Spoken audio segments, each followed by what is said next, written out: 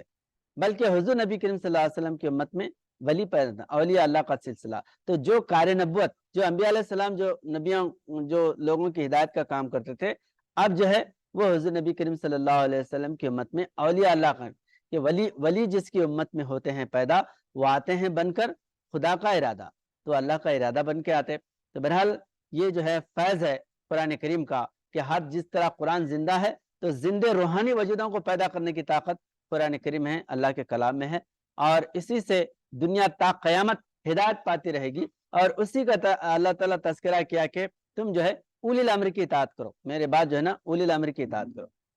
اور اولی الامر میں جو ہے اگر تنازع ہو وہ بھی اللہ تعالیٰ صاف کر دے, کیونکہ اطاعت اللہ کی اور اللہ کے رسول کی ہے, یہ جو ہے کامل ہے. اللہ کے رسول میں کوئی جو ہے کمی پیشی نہیں ہے, بلکہ علامہ اقبال فرماتے ہیں کہ رخ مصطفیٰ ہے وہ آئینہ, کہ ایسا دوسرا آئینہ نہ ہمارے چشم و نگاہ میں, نہ دکان آئینے ساز میں. اللہ کے پاس بھی حضور نبی کریم صلی اللہ علیہ وسلم سے ہٹ کر دوسرا کوئی کامل نمونہ نہیں ہے دنیا کے لیے. اسی لیے اللہ تعالیٰ قرآن کریم میں فرماتا ہے کہ لقد کان لکم فی رسول اللہ اسوۃ حسنہ, یعنی حضور نبی کریم صلی اللہ علیہ وسلم تمام انسانوں کے لیے مکمل, آپ کی زندگی مکمل نمونہ, کامل نمونہ ہے.